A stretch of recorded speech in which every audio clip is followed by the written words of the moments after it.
Welcome to another episode of Noise to Music, where we take the noise in our life and we turn it into a beautiful symphony of music.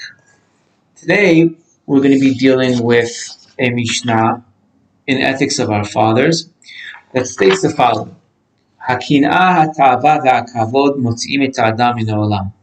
Jealousy, desire, and honor takes a person out of this world. It's Mishnah in Ethics of Our Fathers, chapter 4, Mishnah 21. We're going to be focusing primarily on understanding why jealousy takes us out of this world and what the issue is and how jealousy kind of works on our mental being, what are the sources, and hopefully we'll get to the end of how to be able to solve it. All that within one short podcast. So let's first set the foundation for the following point. There's something called object referral and self-referral. That's fundamental to understanding how jealousy works. Object referral is when we're influenced by objects outside of ourselves, situations, circumstances, people, and things. We're basically, imagine a circle. We're in the middle of a circle, and all the circumstances, people, situations, and things are telling us what to do. It's not, the decision is coming from the outside in. A circumstance might dictate for me to be upset. A person might cause me fear. Some type of predicament might tell me what to do. That's called object referral, where objects dictate to me what to do. We feel a deep need to control things because of fear. Fear causes us to want to control, not to let go. We feel a need for external power, right? We always have to be in control. We have to be the strong one. We also constantly need approval from others because our reference point is not ourselves. It's the other person. It's the other situation. We judge ourselves based on what the other external point will tell us. So there's a constant need to feed our ego from receive approval for others. Now, the interesting thing is, once this external factor is gone, right, then the power that we get from that factor is also gone. So, for example, if we need to receive approval from others. Once the others are out of the picture, we no longer have that self-approval. That's called object referral. Now, self-referral is the idea that our internal reference point is our own spirit. It's our own character. It's our own sense of self. Whatever you feel is important and right is how you will make a decision. You're not looking outwards. Remember the same circle with me in the middle, right? It's not the external circumstances are feeding my decision, but now it's coming from the circle point. It's coming from myself, and it's pushing outwards. It's my own character. In self-referral, you really experience your true being, which is fearless of any challenge, has respect for people, it doesn't feel degraded or degenerate, and the power comes from within. That's the idea of object referral versus self-referral. Now, jealousy, desire, and honor, or they each have the Mishnah here says that they take a person out of this world. Now, they each have a positive side to it. For example, in jealousy, what's the positive side of jealousy? So, another Mishnah say, "Kinat sofrim tarbeh chokhmah," and the way we'll explain it is, when you're jealous, or envious is really a better word because jealousy kind of has a negative connotation. When you're envious of someone else's accomplishments, when does it turn negative and when is it positive? So if I'm studying the way someone succeeded, like to really simplify it, right? I live in a community and I look at another community and say, those guys, they've got a lot going on. Let's see how they work their synagogues. Let's see how they work their libraries. Let's see how they have going on in the community. We're envious of them. I'm happy for them, but I'm looking to copy and paste what they have onto me. So that's a positive envy or jealousy, we'll call it, right? But when I look at them and say, no, it's not about what I can have. I'm not happy that they have. That's when jealousy turns negative, where you have a pinch in your stomach, you have a pinch in your heart that says, why do they have it? Why does he have it? Why does she have it? They don't deserve it. right? You can't truly be happy for them because you want the same thing. And for some reason, we feel that if they have it, it's an expression that I won't get it. So, looking and seeing someone else's accomplishments and studying from them while still being happy for them is the positive side of jealousy, or the positive side of envy. Okay, now what about desire? So we've spoken about this in the past, and we'll just spend a moment on it. Desire is the highest level of service, serving God is using materialism correctly. And the reason that we find that, tzaddikim or certain ones didn't, indulge or follow certain levels of materialism is because materialism also has a slippery slope. It can keep you very busy. It can take you out of focus. It's a very fine line between what you need for emotional health and what you need just because I feel like having it. So sometimes there are those that decide, hey, let's just stay away from it. Okay, it's kind of easier not to fall into the pitfalls if I have no internet than if I have internet and have to worry about wasting my time and binging on Netflix and everything that comes with it. Okay, but ideally, we have to understand that the highest level of serving God is actually not abstaining from materialism, but using materialism correctly. Just a quick point on it. Wine, right, which is one of the most material substances that we have, it actually alters the way we think. We don't say, we say don't drink and drive. It doesn't say don't eat steak and drive, because wine actually alters the way we think. And yet we find it at all of our highest and holiest occasions. Brit Milah, Friday night, Shabbat day, weddings, there's always wine appearing on the scene, because materialism is not meant to be abstained from. It's meant to be used correctly. So that's the positive side of materialism. What's the rule of thumb?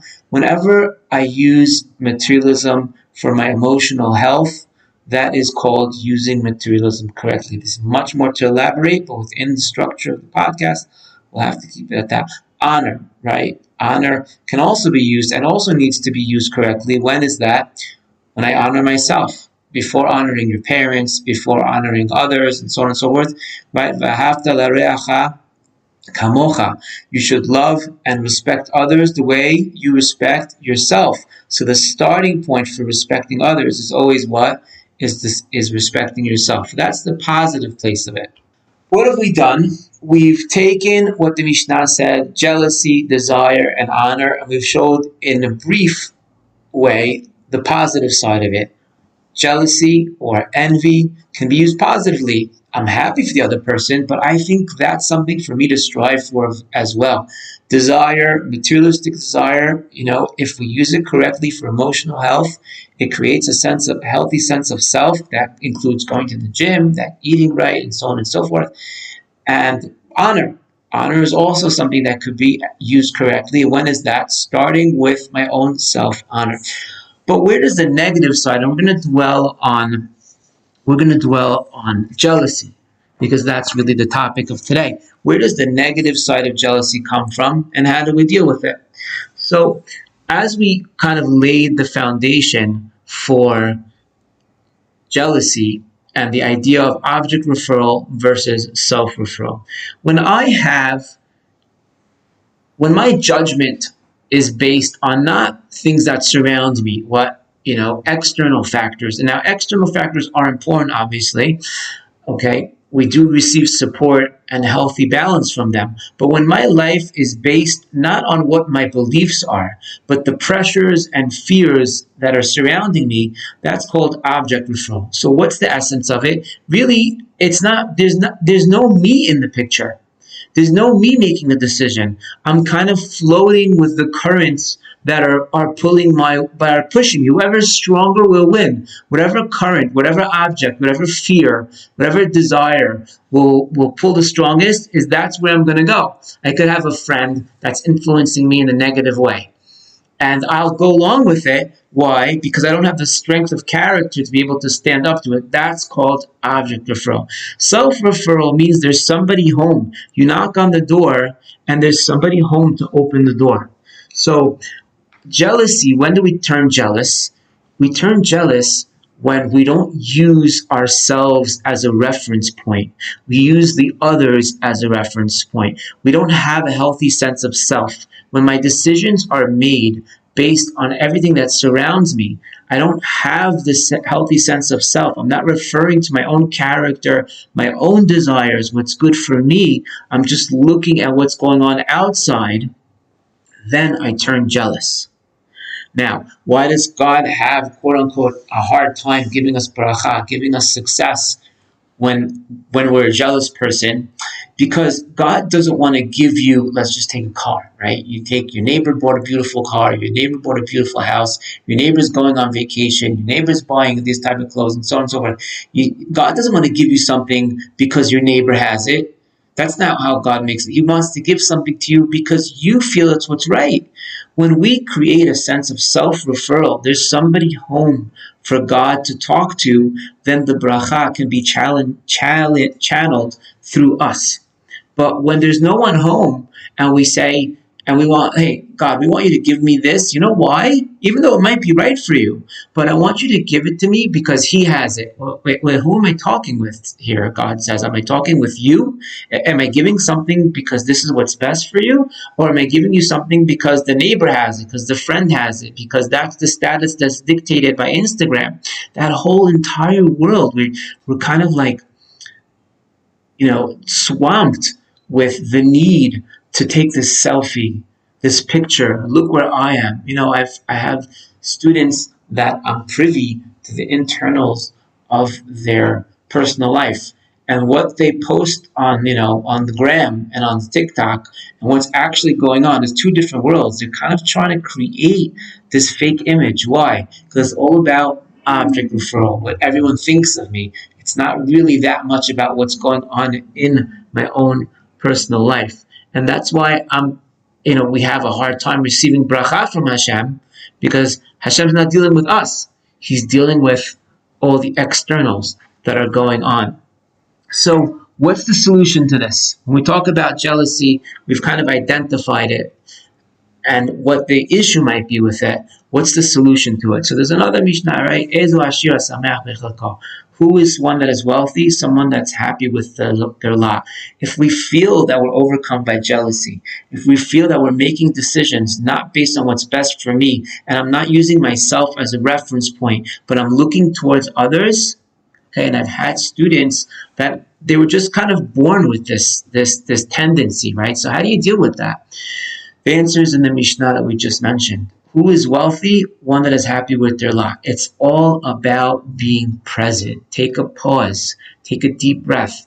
Take a moment. Don't look towards others and see what they have and decide that that's your level of happiness. As hard as social media and society creates that for us to do, be present. Be present in what's real for you, even if no one else agrees with it, even if no one else sees it, even if no one else understands it. Be present with what's real for you at that moment, at that stage in your life. Now, God is talking to you. Now God is funneling the bracha, the blessing, to the one that's home, the one that's in the middle of the circle. But before that, then we have a very difficult time because we're using everything under the book towards making our decisions, to deciding what makes me happy and what doesn't make me happy. So we've discussed jealousy, we've discussed honor, we've discussed desires, we've discussed the fact that there's a positive side to them, and that's what we want to get to. And that opens up an entire resource and treasure chest of success. Once again, this is Chaim Levy on Noise to Music, and I hope you enjoyed this as much as I did.